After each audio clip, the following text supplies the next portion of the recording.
Right. Can you hear me? Yeah. All right. Me? No. Work. You need to work your mic. Oh, okay. There. All right. Hey, everybody, it's Dr. William Clark here for Leadership Conversations. This is the show where we talk about leadership according to the world that matters to you.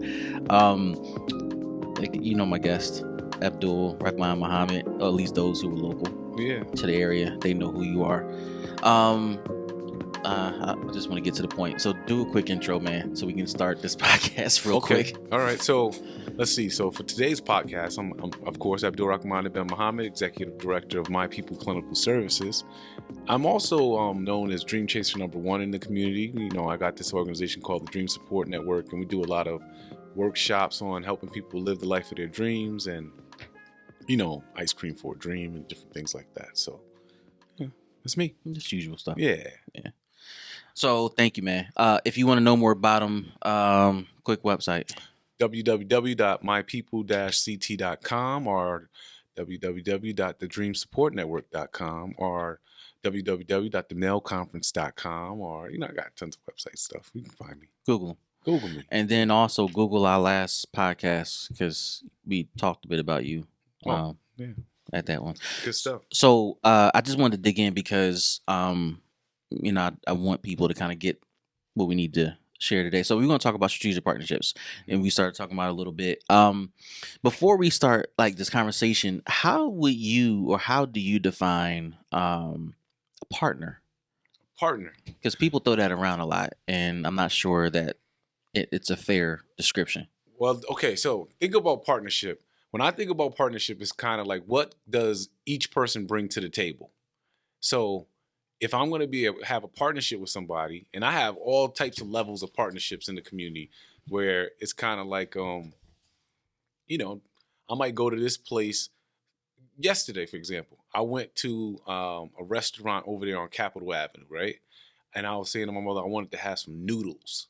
And so I went over to the restaurant, and one of the things I really like is when I go into a small business and the owner is there, like they're working, it's their business. Mm-hmm. And so, you know, I do my shows, walk and talk, eat and talk, different things. So when I walk in the business, I immediately, you know, I ordered my food. Then I was like, hey, you know, I do this show called Eat and Talk. I would love to come by here next week and videotape you and talk about your business. Because, you know, I'm always trying to promote local business and stuff. And so what happens is, so he was of course like saying, yeah, let's do that. And so what will happen over the next year, I will go in that business probably like 10, 15 times, right?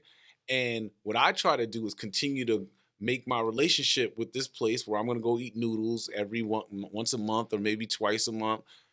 I want to make that relationship deeper and deeper and deeper and deeper. Right. Almost to the point where like we're friends, like or even to the point where we're friends. And so what I typically do is when I think about partners, I feel like if I can offer them something, so I can do a video with my friend Alonzo for any video. We go out and we can post that on Facebook. That'll promote their business. And then of course, because I want to promote small businesses, I go out and I go into the business. I talk to the owner, and we develop a relationship. Because you never know when you're going to need a noodle guy, you know, like, so I like to be the kind of person where you say, man, I really need a noodle guy.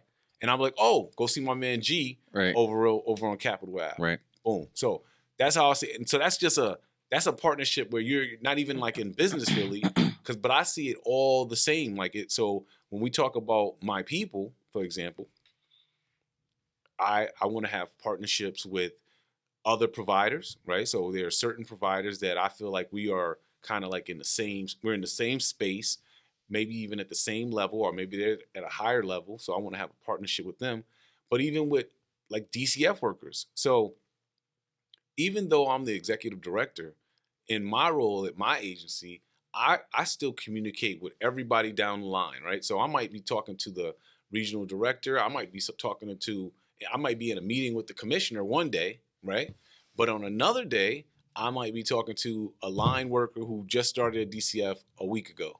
And so what I want to be able to do is have a relationship with that worker as well. So, and it's a different type of relationship because I have to be able to provide a high quality service, right? So when they think about my people, they say, oh, well, I talked to Abdul and we did this service, and the service went well.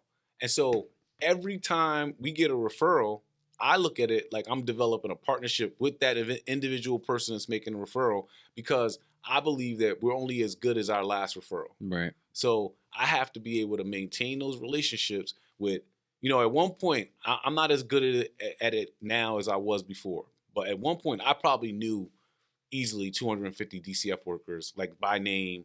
And I see them. It was like every time I see people, hey, how you doing? That type of thing. Right. And so that's an important thing, because especially when you're like in the beginning of the business, it's like, if they don't know you, how can they refer to you? If they don't know about your service. So, there's a point where I think we're at the tipping point where 9 times out of 10 in the Hartford office, the Manchester office, people know who we are. We know they've heard about My People Clinical Services. But in the beginning, they might not have known about My People. Well, they didn't know about My People. But because you do good work and you consistently show up at the table and you keep finding ways to get in. You joined the rack, right? So the rack to me is less about the rack. It's more about being at the table, because if you go to the rack, the regional administrator might walk in the door. A variety of supervisors might come into the door.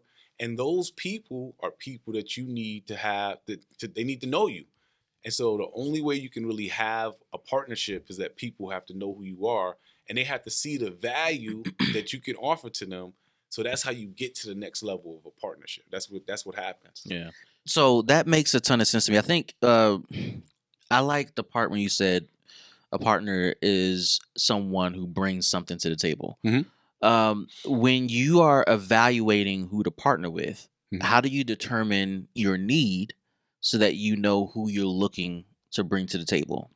Well, so I'm literally working on an event called A Seat at the Table, or we might change it to A Seat at Your Table. We're working on the name, but the idea of the event is that we want to pull together a bunch of people that we would consider movers and shakers, people that are doing things in our community, and they're at a level where like people know them. And then the second group of people we want to come to this event are people that want to be a mover and shaker. They want to be able to actually get a seat at the table with the CEO of Capital Community College, or the CEO of the Urban League, or the CEO of the Y, or whatever, right? And so a lot of times in our normal day in life, if I'm a guy trying on the come up, I don't have access to these people, right? And so I believe that when I'm at the, life is about levels. Mm-hmm. And the only reason why you're on a lower level is because maybe your age, because of your education, maybe because of your access, all these things matter. Right. And so, but I believe, like I have a friend, he's very good. He's a college student. He actually does some work for me. He's very good at seeking out the people. Like like he pretty much knows, I would say, most of the movers and shakers in the city of Hartford. And so what has he done? He goes up, he meets the person, he meets one person. The next day, when they're talking to him, they say, you should meet this other guy. Mm-hmm. He meets the next guy, and then and then he brings value. He asks the person, is there anything good I could do for you? Is there, and he doesn't have anything necessarily to offer except for time, and willingness to do. And a lot of times the people that are at the next level are able to say, well, I do need somebody to do this. And so I believe that the whole thing about, I'm interested in having partnerships, not just with people that can necessarily do something for me. Like, so where the level I'm in, I'm not always saying the person up here is the person I need to get a partnership with.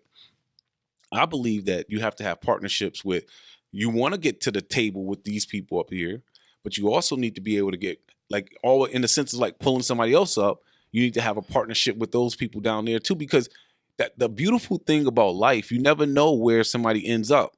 So the guy that you kind of like passed by, you didn't help them, or you kind of disregarded them, they end up being the person that is like in the major position later on. Mm-hmm. And so you want to be able to develop relationships with as many people, positive people, as you can. Yeah, I mean, I remember early in my career when I was starting out, I think by force and then later by acknowledgement, it became clear that partnering with, or at least becoming friendly with people at all levels mattered. Mhm. So, if working at a larger corporation, that meant the security guard, the secretary, because the little things you needed to get in and out to maneuver Yeah. left and right really was controlled by those frontline people. Right. Senior staff really don't care about ins and outs to that extent, and so that became clear to me. So I'm hearing you talk about the necessity. What you're talking about is networking, really, Mhm. and I Yes. think people understand that concept. But what I will say is that people struggle with the concept of networking and overcoming the fears, the inherent fears they have about networking. Because networking leads to identifying partners, Right. securing partners, and then maintaining partners. So let's talk a bit about how people can begin to overcome Yep. their fears, the inherent fears of networking, That- fears that's of talking to people, fears of doing what your guy does, walking up to people, shaking hands, or even the fear of I don't have nothing to offer, I have nothing to give, versus looking at the reality you do have something to give, you just got to work it. well. The fact that you said fear and networking, it baffles me, right? Because it's really, to me, the only way you can get put on is networking. It's not like, unless you know people. This morning I was watching Sports Center. Mhm. They were talking about Wimbledon, right? Mhm. And last night, my wife and I were having this whole conversation about rich people, right? And so what I was saying to her was that rich people, like truly rich people, that have generational money, generational wealth, they eat caviar because they're rich. It's like they've been eating caviar their entire life. They came into that. Like, they wear certain clothes and do certain things because it was already there. Right. Like, okay, new rich people. So if you were poor half your life, let's say you're an NBA basketball player, up until 19, you were just a regular kid. You played basketball. You were poor. You went to college. Now all of a sudden you're a millionaire. You don't necessarily got to eat caviar. You don't like caviar because it's not a part of your culture. You're still the guy. You don't. Money just makes you have more accessibility, right? Right. Okay. So fear of networking, like, the only way you can change your way of, like, your place in life is to get with the people. You have to be able to get to the people who are who you want to be, who you want to be able to associate with. So if I'm a poor kid or a person that is, like, not where I want to be in life, you don't even have to be poor. If I'm somewhere I don't want to be in life, then I should be trying to network with people that I do want to be like, who I want to be like, who I aspire to be like in some way, shape, or But form. what if I'm an introvert? What if I don't like talking to people? What if I don't like people, which is a common excuse you hear of people, yet they want to start a business? What if that's the statement that's being made? Well, the interesting thing right now, and I think that more so now than any other time in history, we do have the internet. Mhm. And the internet is open for everybody. So that does give people an opportunity. You can still be able to promote yourself, promote your wares without necessarily having to have this kind of closeness to somebody. Right. However, no, you can't hide on the internet. You still have to be personable. I don't think, if you don't like people, you're not going to make it.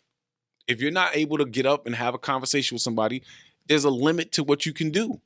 And the thing is, I always talk about the light, right? And I'm always talking about how people that are good people that are gonna make moves, you can see it within minutes. Like, you see it. It kind of comes off of them. And so people like to be around the light type of people like that. And so if you don't have that kind of energy, now you can get that energy. You can build it in yourself. I told myself today I'm gonna have a joyous day. I told myself that today before I walked out the day. I decided recently I'm not even thinking so much about the future as much. Like, I got plans, but I'm saying, like, I'm living in the moment. I'm living for today because this is the only thing I got guaranteed. I knew I had a meeting with you today. I'm here. Boom. I got a couple more meetings, but I ain't worried about 5 years from now right now. I'm not thinking about that. I'm going to live in this moment today. I ain't worried about the past either. So people that want to make moves, you gotta, every day is an opportunity. Like something could happen today Mm-hmm. that could change my entire life for the positive or the negative. One thing today. And so I want to be in a position where something positive happens to me today. And in order for that to happen, I have to put myself in certain positions to be able to do that. I have to be around. If you don't have the personality where I'm an introvert, right? And I don't want to talk and I'm nervous. So why am I going to choose you? Why do I want to be? What are you offering to the team? If you're an introvert and you're really good with computers and you know how to do something, and you could at least get to that conversation and say, hey, I'm an introvert. Like, I'll give you a perfect example. I have a young man. I'm not going to say his name on the radio. When I met him, he was kind of, let's say he's quirky, right? But he's really good at graphic design. Like he's very, very good. He can do basically anything. And so when you first meet him, a lot of people blow him off. They kind of be like, he's quirky. Well, I'm not dealing with him. But I'm the type of person that says, okay, well, let's see what you can do. Here, let's see your talent. And so over the last 2.5, 3 years, we worked together. If you ever look at my social media or anything, I always have nice graphics. And it's because I'm not stopping because you're quirky and I can't have a conversation. I can still talk to a quirky person. They might not be my kind of person where I'm like, let's go hang out and do. But if they're my kind of person that can get that graphic done, make us look good, do the things we're trying to do, I don't care. And so that's what I'm saying is that I'm working it on all the levels. I'm not sitting around saying, well, I'm Abdul Rahman-Muhammad and, you got to come to me. No, I'm Abdul Rahman-Muhammad, and I recognize that this person has this value, and I need this person in my life. This person has this value, and I need that person in my life. And for these people, so sometimes what I'm exchanging for value is money, right? So I'm saying you have value, I will pay you for your service. Other people, I am saying you have value, and we have a mutually beneficial relationship. So I'm not necessarily giving you money, but I'll give you my time. I'll take you along with me when I go do a trip or whatever it is. So by being associated with me in some ways, you get access to things I have access to. Vice versa. I'm looking for relationships like that, all up and down the spectrum, though. And so, if you have a fear of that, if a person can't say like, I'm not happy about my station in life, and I know that I have to do something to change it. And if one of those things to change it is talking or greeting or being there early, whatever it is, then they're going to be stuck. I mean, I'm thinking about this from a couple of perspectives. From your perspective, the humility that's required to see that there's value in all relationships. Yeah.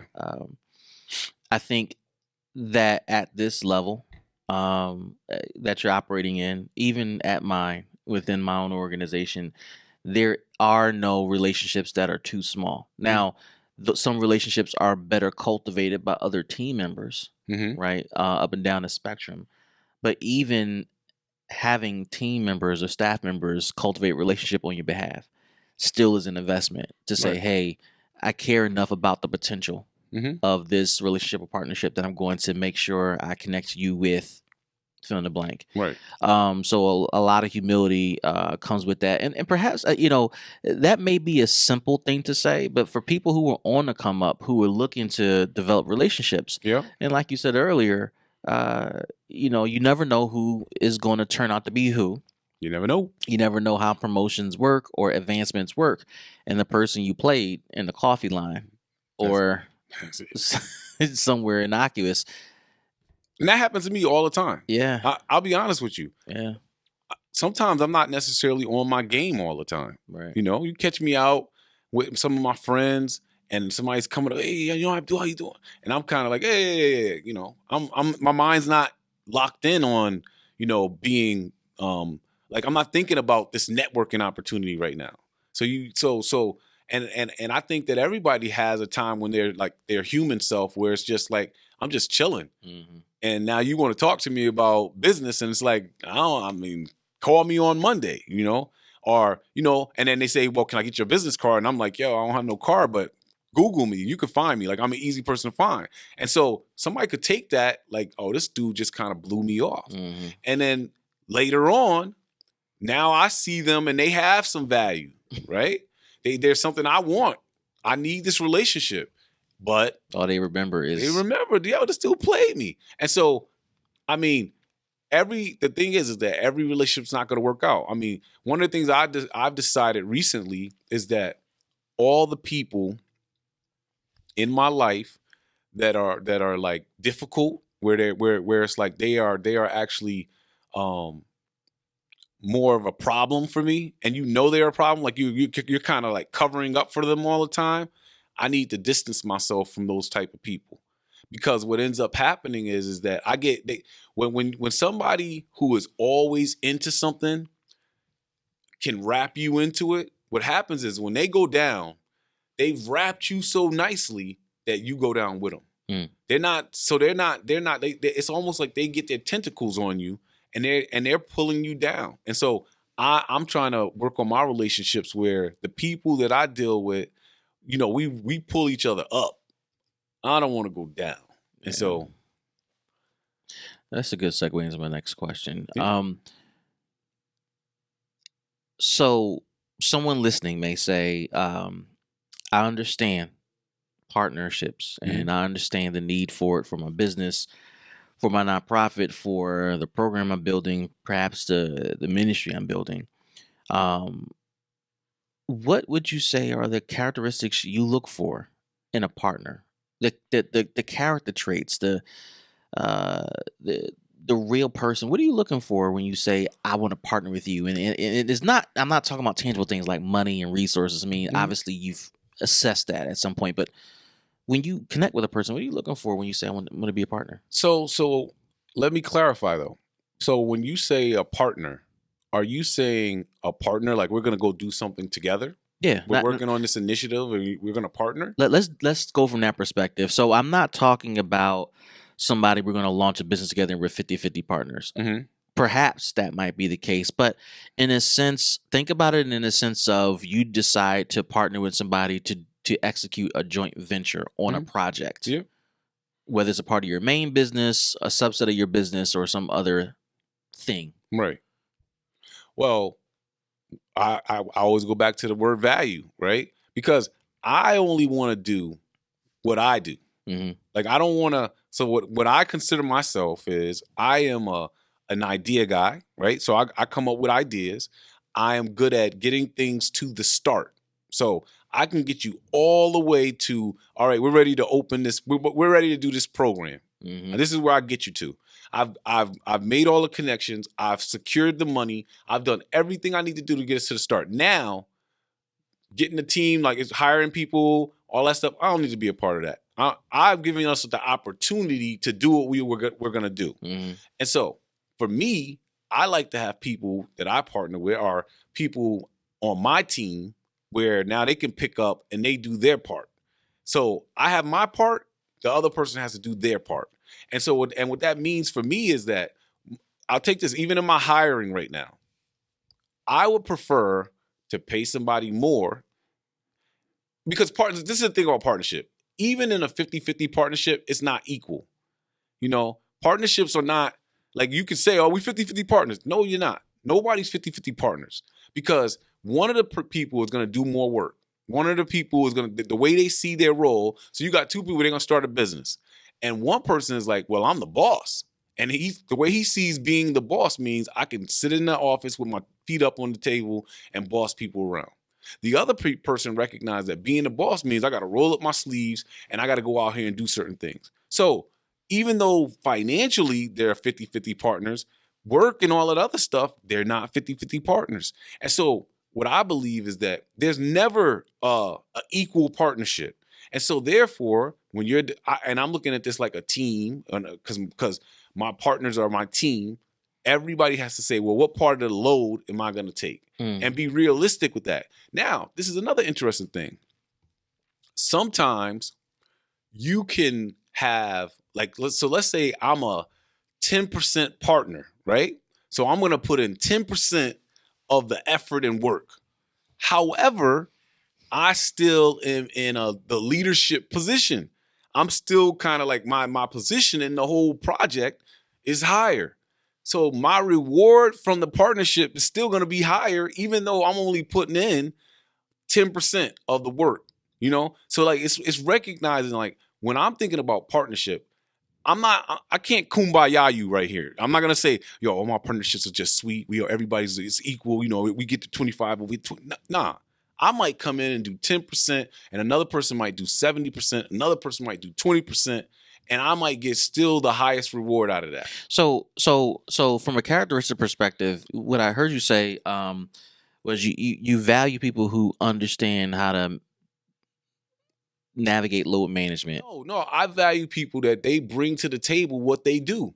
And so my characteristics, I'm looking for experts in the field. I'm looking for people that expertise and follow through, getting it done, knowledge of what. So if I'm saying that we're gonna do this, and I don't want to learn how to do a website. I want you to just be, oh, you're the website guy. Boom. I want to work with this website guy. He does websites. Oh, you're the video guy? Oh, you're the podcast guy? Like I said, I don't know none of this. I just want to come to the podcast and get on the mic. That's it. I don't want to do none of the other stuff. I don't know how you make it get on the internet. That's not in my mind. I'm not thinking about that. And so I could come over here every week and we could do this. But all I want to do is this part.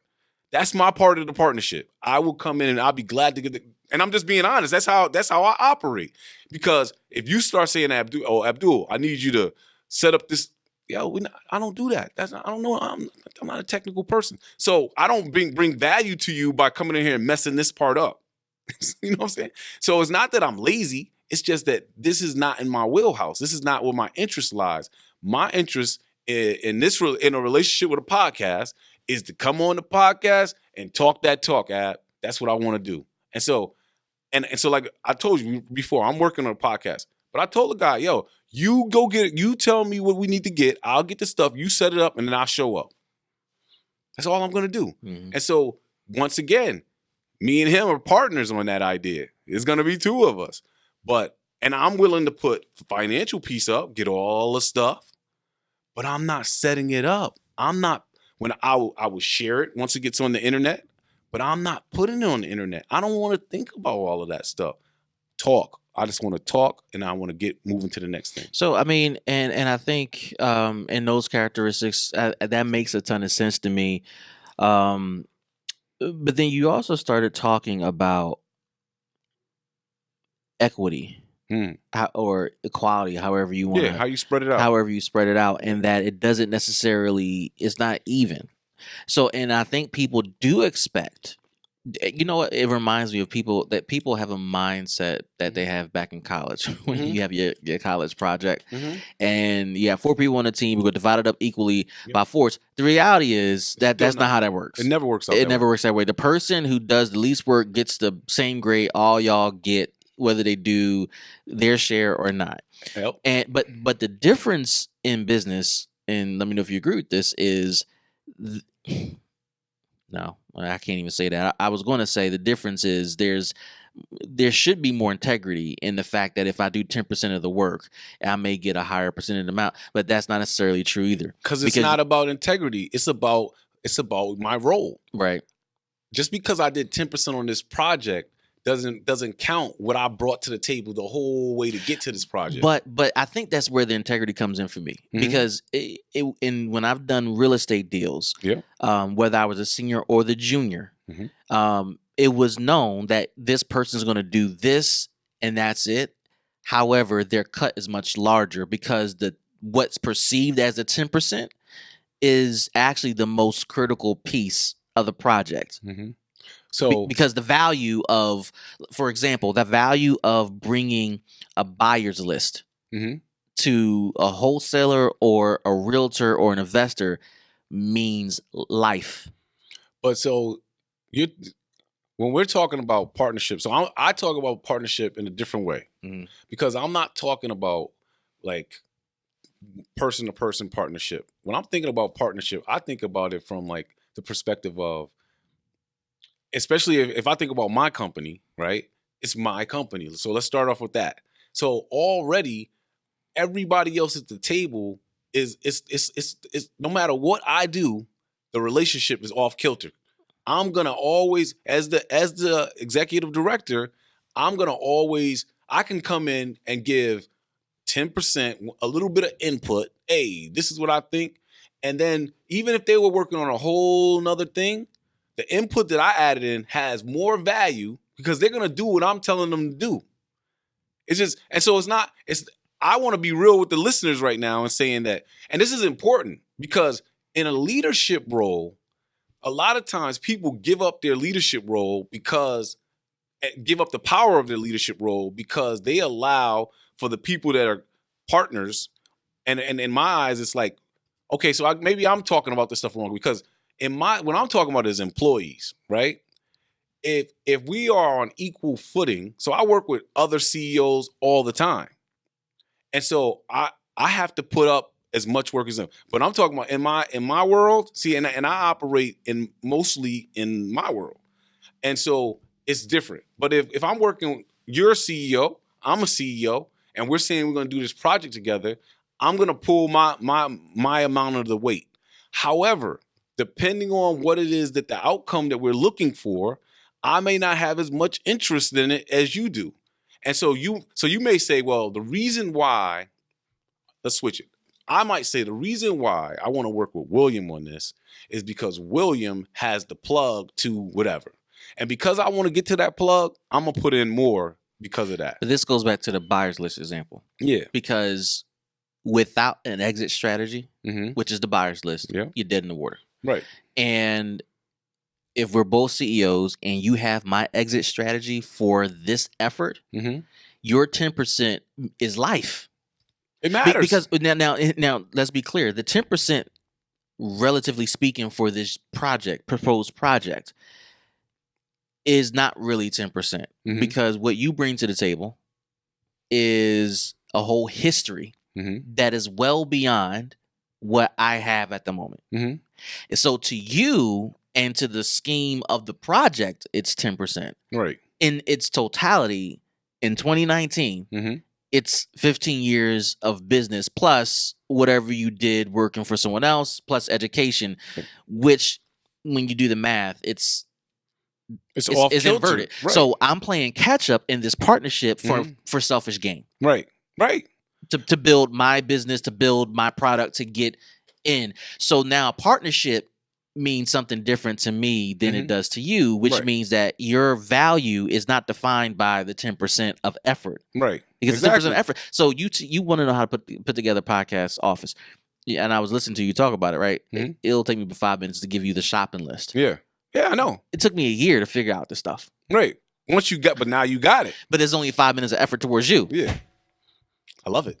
That's the kind of effort I want to take. So this conversation, for people listening, I think the background of it is to help people understand that partnerships are not, when you get into one, don't expect it to be, like you said, kumbaya, or me and Abdul gonna hold hands, hugging down the tulip lane, building a project. Right. I need something specific from you. You're gonna give it to me. I just gotta take it and run with it. Yeah. It's basically like, okay, so let's use we're gonna use the actual relationship we're developing. Let's just I feel like it could be crystal clear, right? So we meet, I would say at least once a month. We talk about business, right? And specifically the business, like you said, I've been in the business longer than you have, right? And so I meet with you because I'm saying, yo, I got an hour. I have no problem. And let me figure out what William, he's trying to make, I know he's meeting with all different type of people in the community. I like people like that. Now I could have easily, if I was a different person, you might have called me and I might have been too busy.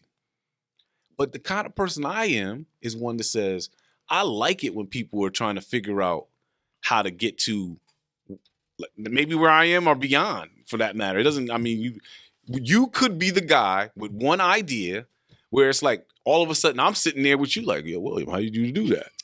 And so I like the idea of being able to say, Now let's switch it. Let me call William because he has some information that I need. But if I don't develop the relationship with you, I can't pick up the phone. Right. I'm the type of person, 9 times out of 10, most of the people I develop relationships with, when I call, I assume they're going to pick up the phone because it's like the relationships are positive. Oh, it's Abdul. He must want something because I don't usually call just say, hey, I'm just calling to, see if how you doing. I call that a text message relationship. Like, yeah. I get a text back. Right. Yeah. But it's important to me. It's like it's important to cultivate these kind of relationships because I'm not sitting around saying I'm the guy because this is the reality. Every time somebody's on the top, and sometimes people might say, Abdul, you're on the top. Okay. There's always somebody coming for the top. Yeah. The top don't stay the top forever. It's always like, and you can't always see it. I was telling my wife, like, so I don't know if I said this on the last time I came on the podcast. So in recent months, I've started thinking about the future of my agency, right? Mm-hmm. So I'm like, we're working on a 100-year plan. And a lot of people look at me and say, this dude's crazy. He ain't even going to be here in 100 years. And I'm saying, exactly. But the agency will be here in 100 years. So I'm setting the foundation for that. We're 15 years in business. So when you think about an agency that I'm planning for 100 years, 15 years doesn't seem like that much. It's not that long. And so what I'm saying to people is that in order to get to 100 years, I have to be moving with people who are like 15 years my junior. Because like I have to be looking at the next generation to be able to say, well, who's going to take over this position when I get in 15 years? I'm on my way out of the work, maybe 20 years, 30 years. But somebody else has to be coming up. And so I can't just be like, oh, well, I'm only dealing with guys up here.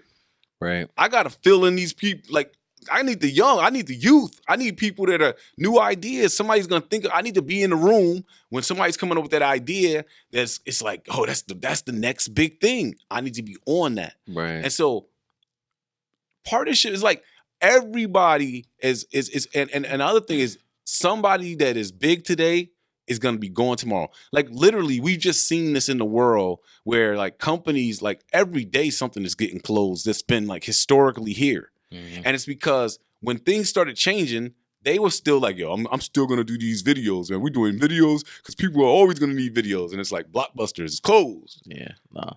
You gotta.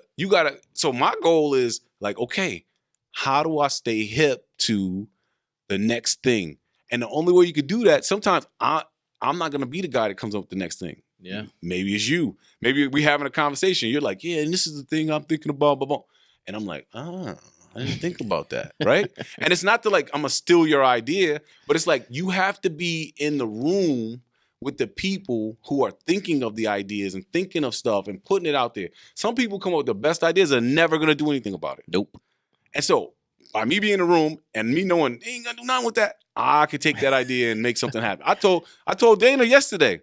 Dana came in, we talking, boom, boom, boom, boom. I said, Dana, you should do a young men's group, right? This is the idea. Boom. He's already doing a men's group. I told him, do a young men's group because DCF doesn't offer that. Mm-hmm. And they have a population 18 to 24. There's certain things they need to know about life. Right when he was about to leave, I was like, yo, Dana, you know what? I might do a younger men's group too. Now, Dana works in New Britain. I'm here in Hartford. Mm-hmm. It's no conflict of interest. I'm not taking none of. It's just the idea. Mm-hmm. It's a good idea. It was my idea anyways.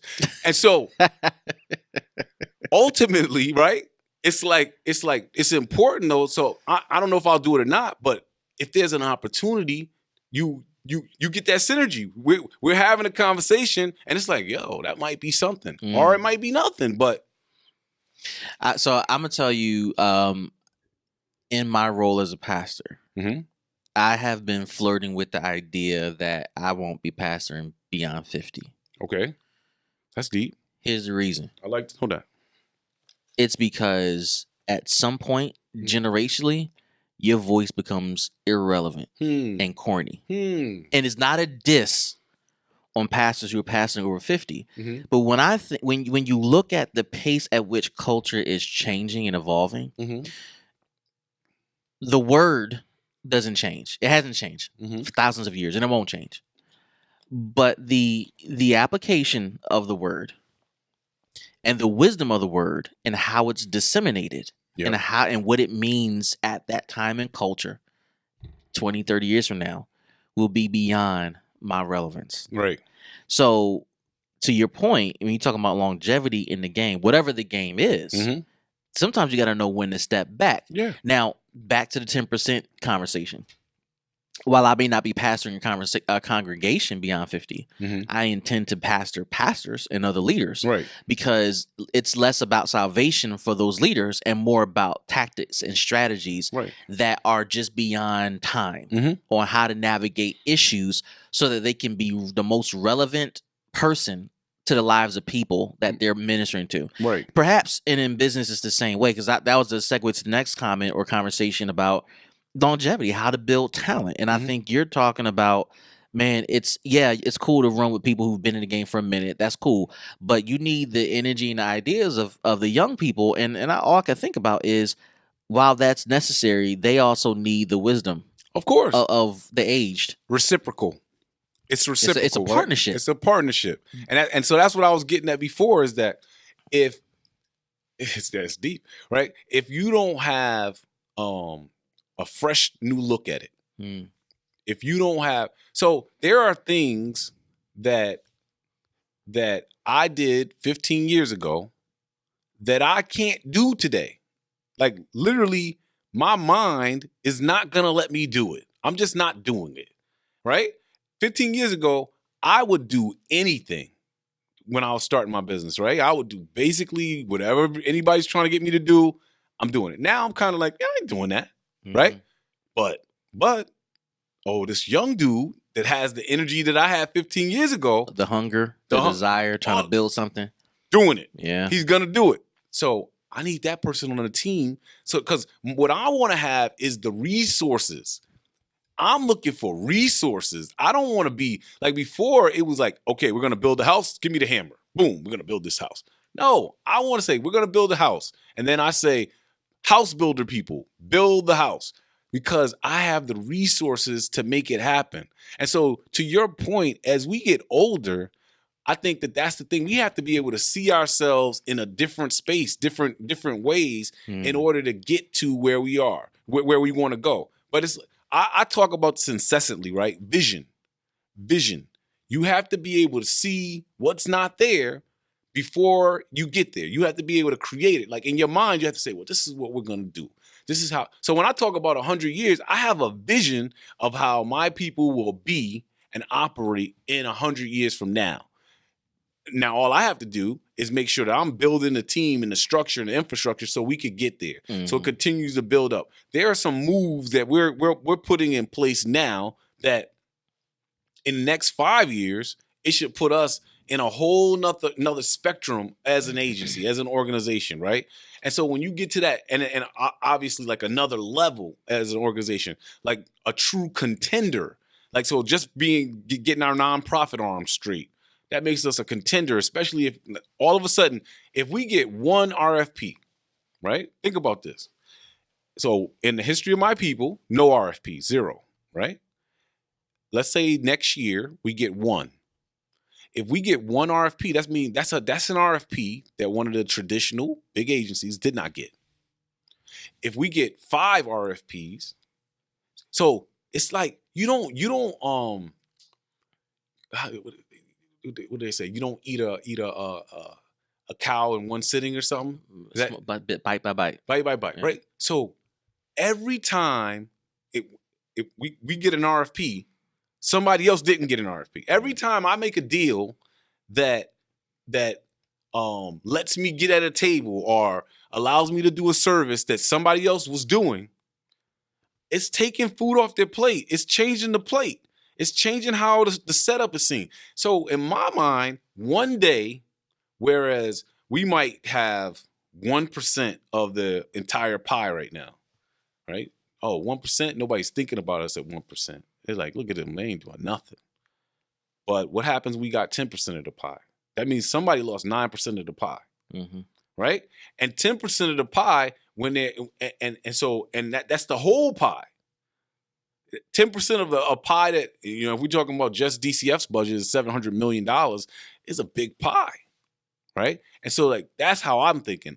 And the big agencies, That's what they have to be doing too. Just because you have had the history of being somewhere, I've been around 100 years. They've been here 100 years already. Mm-hmm. But they still have to think about the next 100 years. And so that's what it's all about. Some people are thinking about today. Now, I said, I'm living for today. But I got a plan. I have to be thinking about what is it that I'm going to do today that's going to have an impact for years to come. Mm. I can do something today that's going to have an impact for years to come. So my vision and my actions have to be congruent. So, I know people that have no vision. They're literally living in the moment, right? And I know people that have tons of vision, but they don't have any action behind it. So they could tell you all these ideas, but they're not. So to me, it's about vision and action. I need to implement this vision. I need to take a step today. And so a lot of times, especially when you're starting out, people don't applaud themselves for the completion of something. Like, so you say, I'm going through the paperwork part, blah, blah, blah, blah, blah. When that's done, that's a milestone. And people forget about the little milestones that lead to the big milestones. So completing all the paperwork is a milestone that some people never do. So they'd be like, well, I couldn't get in, I couldn't do it because I never finished the paperwork. So that you didn't complete a milestone that you have to complete in order to get to the next level. Yeah. And so when I come in, I'm talking about, well, you got to get to the table and go talk to them. You got to get a deal that's not incredible. But you're saying like, I just need to get the basic stuff. Yeah. Right. Yeah. And so that's what I'm talking about. A lot of times people are, and so when you do it, it's not like all of a sudden money starts flying out of the ceiling. Right. But it's the thing that allows for the money to fly out of the ceiling. The potential. The potential of it. This is, man, these segues are awesome. So I'm gonna talk about something you said a minute ago. You were talking about there are things you're at the point in your career, there are things you won't do. I actually said it to my wife the other day about there are things that I would have done earlier in my career, early in my ministry to get on. Mm-hmm. That at my age now, I'm not as old as you, but at my age now, being in the games I'm in now, yep. I'm doing that. Like that's for people who need to come up. I'm in a different space. Mm-hmm. However, there is value in that because age doesn't matter. No, I think the relevance of that comment speaks to where you are in your business or what you're building. When I was in economic development in Philadelphia, I was working with minority and women-owned businesses, and the goal was for them to figure out they needed to figure out how to get on, right? Because there's a lot of economic movement at the time, and still now in Philly, and the complaints you would hear all the time is, I didn't get that contract, right? And the contract could be like $1 million, $2 million, $5 million, $10 million, $20 million, $50 million. A lot of money.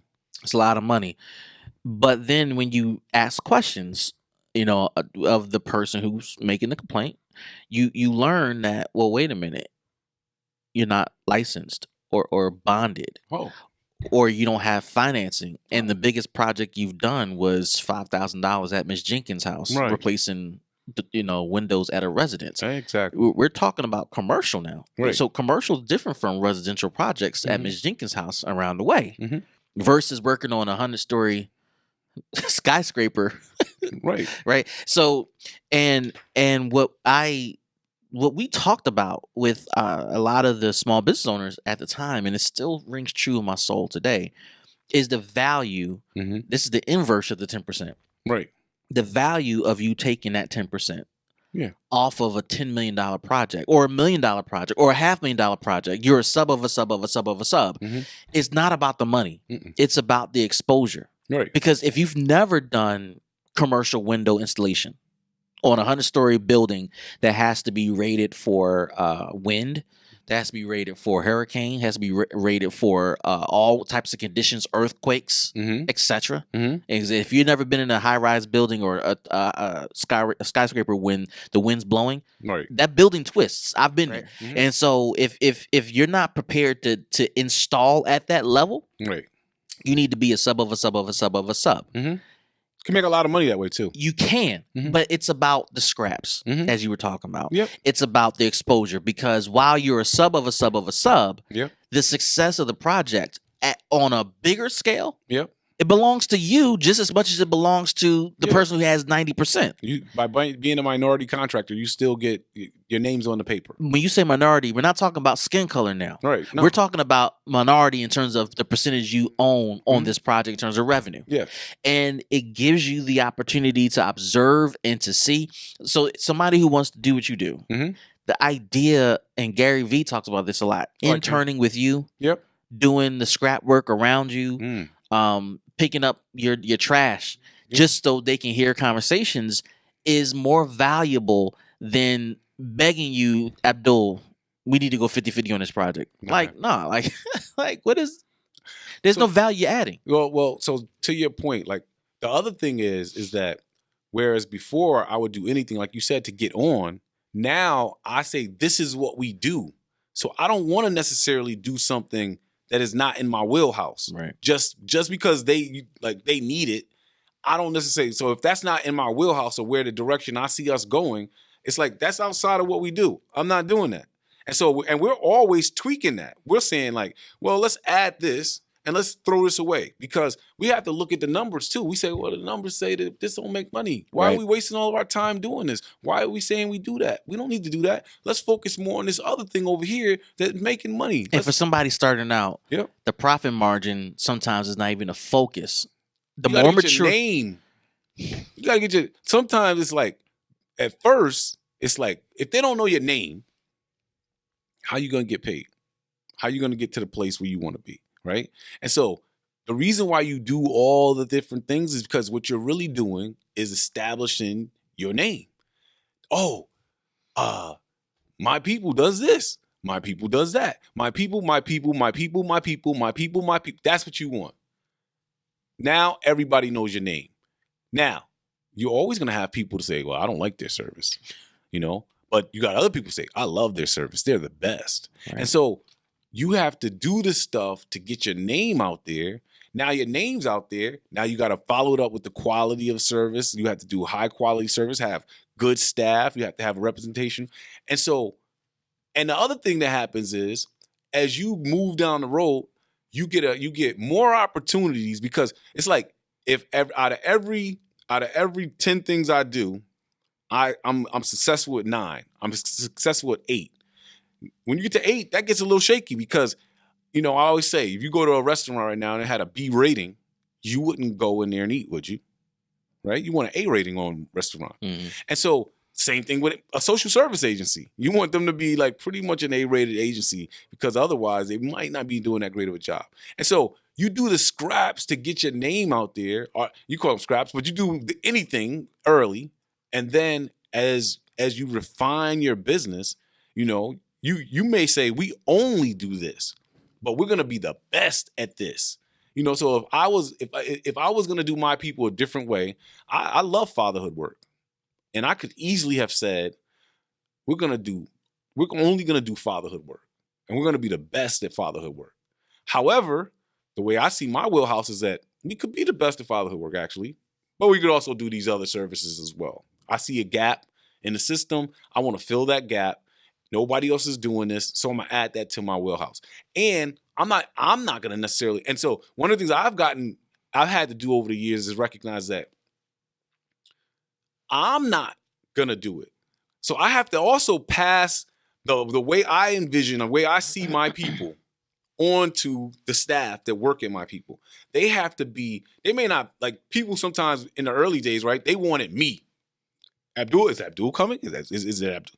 Right? No, what I have to do is create people that have the same, they got their own style and all that kind of stuff. But when they go, the work that they're doing is representative of the work that I would do, or better. Yep. Or better. Yep. Right? And so that's what it's all about, is that you have to be able to get to a point where you can refine. Like we're still doing that. We're refining. Okay, to smooth this out. This is what we're going to do. As I'm planning for the next phase where we're trying to get these RFPs, where I know about at least 3 gaps, right? Where right now, I'll tell you one of the things I'm going to work on. This is exclusive. This is my plan. And I don't know if it'll work, but I know for a fact that Black children are not being adopted, right, in the state of Connecticut. So they basically get in the DCF system, they go into foster care, and they languish in the system. And other children are being adopted, so they have permanency for their lives. So when I get my nonprofit up, I want to focus on helping Black children get adopted, so that they can have, because every kid deserves permanency. They deserve to say, this is my family. They're going to take care of me. They're going to love me just like everybody else, right? So that's one of the areas. Now, Abdul, how are you going to get in there? I don't know. But I know it's an issue. I know there's a gap. I know that they're not doing a good job on it. So can I get to the table and talk to somebody about it? Can I put together a proposal? Can I try to make something happen? So now I'm in the game of finding where I could be able to fill in a gap that is needed. And actually, the people that are supposed to be doing it now, they're not doing a good job with it. Right. So all I have to do is do a little bit better than the people that are doing it now. I place 1 kid. I place 10 kids. I'm killing them. Now it's my thing, and they're out of it. And so that's how my mind's working on things is that, and that's what I'm always trying to do. I'm trying to get to that 10% of the entire pie. Mm-hmm. I want us to be one of the major agencies in this area, in this 18 and a half square miles. I want you to say, my people. Oh, they're great. They're great, my people. These segues have been amazing. This is our last one, because I was going to talk about strategizing ways to build a name. Mm-hmm. And with the example that you provided about the adoption rate, the low adoption rate of Black children, someone listening who has awareness, skill sets, capacity, strategies, ideas around how to resolve that issue, and they're looking to build a business. Yeah. This is how it works, right? When you hear a need, and I think this particular podcast perhaps is for people who want to come up, man, who are trying to understand how to build from the ground up, and partnerships is the pathway you're taking. Mm-hmm. This is how it works, where somebody has a concern, an idea, and they don't have the details because sometimes over planning can lead you to nowhere. Right. But if you have something to offer to Abdul or anyone, you just heard the vision, and if you have the great idea, Google them, right? Reach out and say, hey, man, this is how I think I can make it happen. And so this goes to, let me just speak to this too. Some people have a fear. If I talk to Abdul, he's going to steal it. Here's my belief, right? I think people are too busy to, some people are too busy to steal stuff. You have some sinister people who are grimy that will steal your stuff. And honestly, as a business owner, you should be able to read character and spirits just as well as you're able to build widgets, right? You're not like that, right? And so if you get past the point of determining who's slimy, who's trustworthy, this is going back to what I was talking about earlier in terms of the characteristics of a good partner, someone who you can build with, have a relationship with, then you should feel comfortable saying, hey, here's how I think I can build it. And the reason I'm talking about it from this way, Lens, Abdul, you don't have the infrastructure to do anything about that problem yet. Right. And because it's going to take you a minute to get up to speed, the person with the right idea can help you get up to speed faster by bringing their infrastructure alongside yours, forming the topic today, which is a partnership. Now, for people who are like, well, how do I find out if Abdul's grimy or he's a stand-up guy? One of the tactics I use all the time is especially if it's a cold call outreach. I reach out, hey, say, I think I got an idea about this. You got time to have coffee. And coffee is not about necessarily pitching you the idea. Coffee is about just getting to know you, getting to read your spirit, getting to read your mind, your spirit, your light. Right.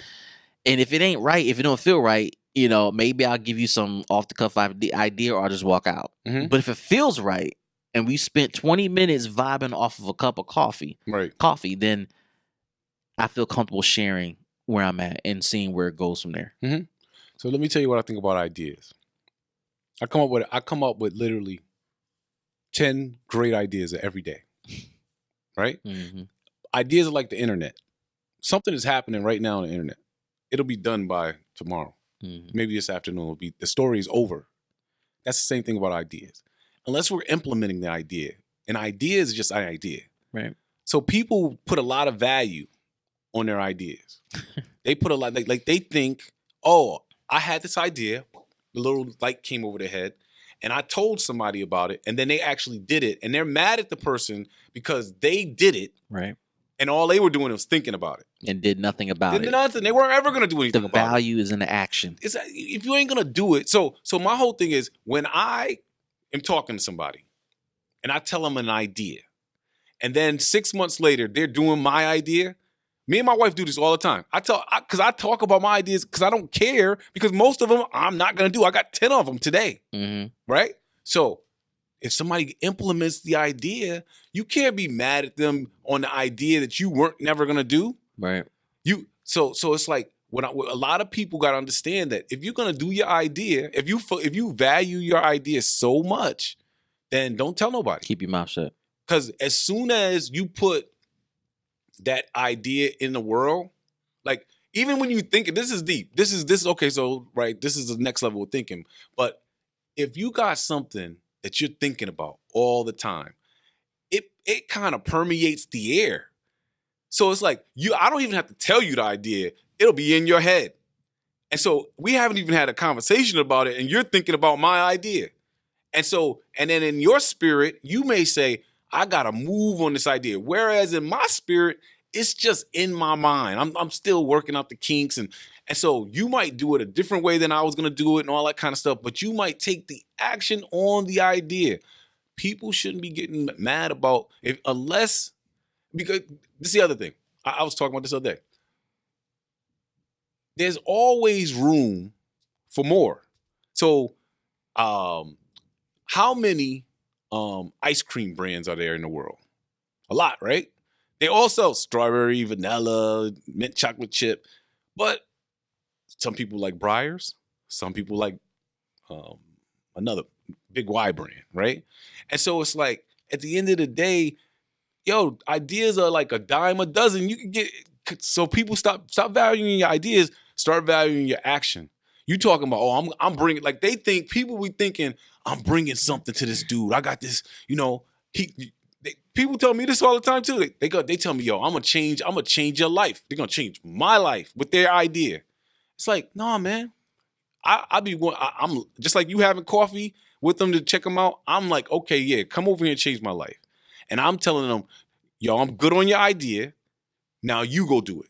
You go start working on it. And if you want to talk some more about it, great.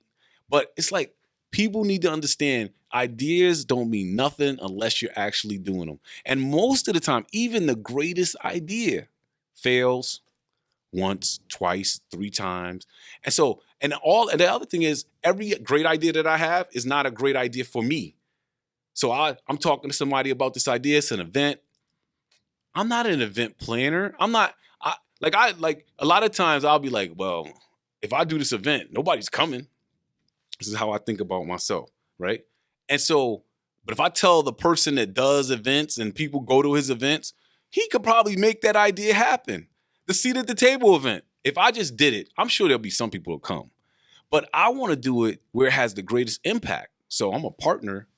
I came up with the idea. I did. It's my idea. Now I'm passing it to the partner that can actually make it happen and make it have the impact.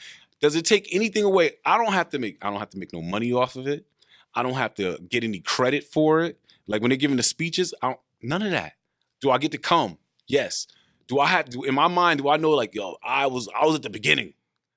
I came up with the idea. I had the light bulb, but I can't do everything. It's not in my wheelhouse. So I pass it to the person that could do it. And so when people start realizing that, is it more about getting your idea out there, or is it more about being able to say, he stole my idea? And so people need to do action, do the things like, so if you love your idea so much, do it. Stop talking about it. You don't have to meet with anybody about your idea. Meet with somebody about the action that you're doing on your idea and how to get to the next step. But if you ain't done nothing, and if all you've done is written down something, like I had a guy one time come to me, right? He's like, I got this resort in Dominican Republic. I'm like, word? Let me see the video. Let me see your website. Let me see some pictures. And he was like, well, it's really just a house. And my family owns the land around it and we want to build it out. And I'm like, what are you? So he comes in my office with like a notebook like this with drawings. Like he drew it with his like pictures like a kid. And I'm like, yo, is this dude like kidding me? Like he joking right now?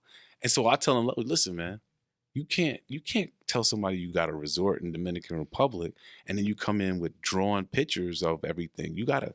So next time he's like, could I meet again? I could do better. Yeah, okay, whatever. I meet with him again. The next time, now he has like, it's typed up. It looks a little bit, but the reality is he still don't got no resort. He ain't got nothing.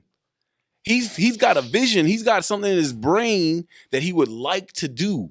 And so you could talk to me about that idea till I'm green and blue in the face, but you got to go make something that you could actually sell and be able to put it out there to the world before. I don't even know why he was talking to me about it, to be honest, but it's like, that's the whole thing that people got to realize.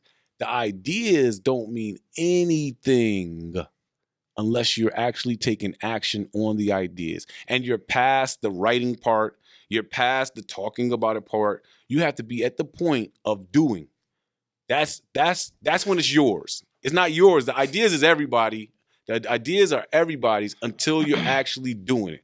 And even when you're doing it, somebody else could have that exact same idea and they could come in there and just take over your idea just like that.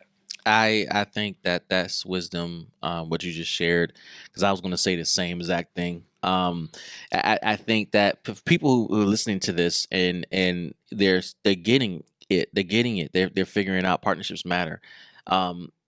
If you approached Abdul with an idea on how to solve the adoption of Black children problem, and it sounds like a winning idea, the days of a business plan, I think, are gone. So then the next natural expectation, as you articulated, is, all right, cool. So where's the infrastructure to make it happen? Let's do right?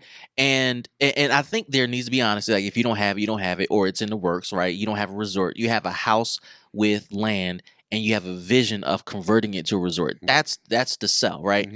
And I think that what you're talking about means a lot. Because even now, whether we see one family or 10, the infrastructure is there to operate. Right. And I think that is probably, for people on a come up, one of the most important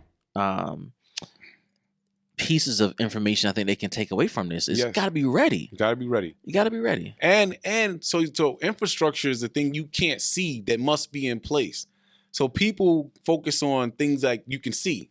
Oh, I could see all of this. You doing the service. You got a car with your name on it. You got a business card, right? A web, yeah. All these things. But the thing is that infrastructure are the things that make the cogs. So if you see this computer, there's an infrastructure in this computer wiring, that makes piping, it go, right? Plumbing, the whole system. That's a very important point. A lot of times, and that's the thing. People want to do stuff, but they don't think about infrastructure. Yeah. They don't think about, hiring people. They don't think so, because it's like there's a point where you can't do the work anymore. There's a breaking point where it's like, well, now I'm working 60 hours a week, okay? And so I need to hire a new staff. And then I have to get this staff up to speed to where I am, right? And so in order to do that, there's an entire infrastructure on hiring somebody and how they get paid and how they get their time off and all of these little things. And so I wouldn't want to be at the beginning of a business for nothing in the world. Like, it's crazy. It's hard. It's hard. Especially this kind of business. And discouraging. Yeah. And everything in between. But the like, as I can be able to say, well, when I was doing it, when you're in it, every day we were just doing it. We just learning, failing. And that was the thing I was going to say. You got to talk about failure. You have to talk about failure in partnerships, in business, in ideas. Most of the ideas fail. They don't succeed. They don't become the thing you thought they were going. I mean, I was talking to somebody about a clothing line the other day, and they were like, yo, it's going to be crazy. It's going to be the dopest clothing line ever. Now, look, I tried to do T-shirt lines many, many, many times. Right? As we all have, right? It's not easy. Nah. And so I didn't want to say to them, you're probably going to fail at this. It's not. You can create the T-shirts. That part is easy, actually. But how do you get somebody to buy it? Sales. How you get? Okay, so now, and then what is success? Right. If you sell 100 t-shirts, that's not like, to be a t-shirt brand, you have to be selling upwards of 20,000, 30,000 t-shirts a month. Yeah. A month.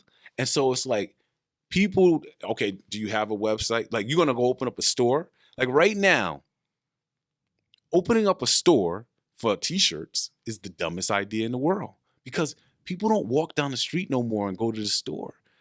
Everything is online. You got to get on the computer with it. Okay, now you're on the computer with it. How do you get people to go to your website? Because there's 1 billion websites. Right. And 1 million or 100 million of them sell t-shirts, you know? And so it's like, that's the thing. The infrastructure is about saying, how do I stand out in this whole mass world of communications? How do I stand out in what I'm doing? So like social service, we talk about that. Yo, there's at least 100 agencies in the city. There's 100 credentialed agencies already. And so it's kind of like, well, how do you stand out in the crowd? What is it that you're going to do to be able to stand out? Some people have been in business, but they've had 10 cases the whole time. Okay, maybe for them, they're saying, that's good. I'm happy with that.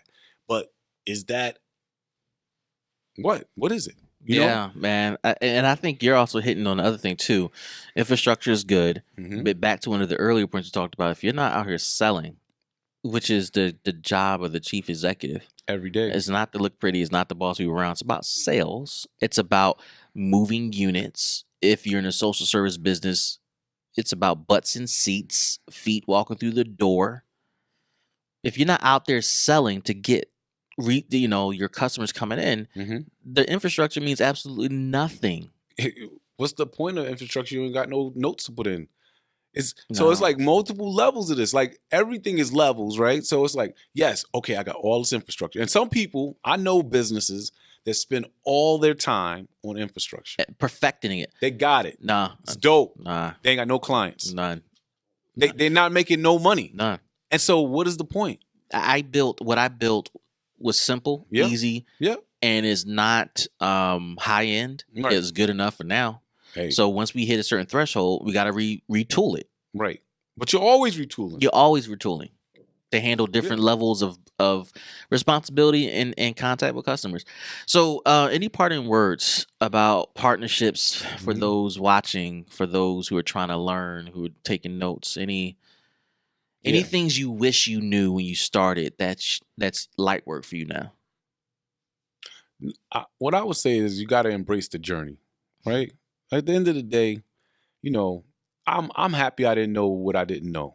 Because at the end of the day, if you know so much, you got to go. The journey is the journey, right? So there's no way you can fast forward the journey. You got to go through every piece of it. Right. That's number one. Number two, I would say, I would be wary of all your partnerships. So I would make sure that when you are getting in a partnership, you have a clear understanding of what it really means. Right. And so what I mean by that is, like, what is it that you're expecting out of the partnership? What is the level of investment that you're putting in that partnership? And don't just get in partnerships with anybody. You know, if you don't know, sometimes best friends can't be partners. So it's like, you got to have the right people that you're going to partner with. And lastly, what I would say is that, being an entrepreneur, having a business is a hard thing. A lot of people, I know now everybody's an entrepreneur. Everybody got to hustle. Everybody's doing something. But what you really want to do is be the best. You want to find something that you do that you love to do, and you're going to be the best at it.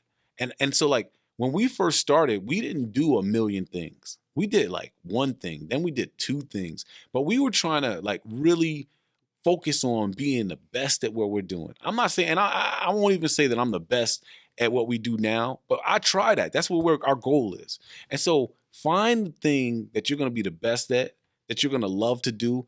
And you need to make money, but don't, especially social services, don't get in a field and be like, I'm going to become a millionaire doing social services. Part of this work is hard work. This is heart. This is not just, I'm just going to go be rich serving people. Doesn't even make a lot of sense, so got to find the right balance, and don't be afraid to fail. I have had, in my 15, 16 years, we've probably had 50 different programs that we've offered. And right now we offer about 8. So that means there's like 42 programs that were existing, that we did, that we tried, and they failed. Mm.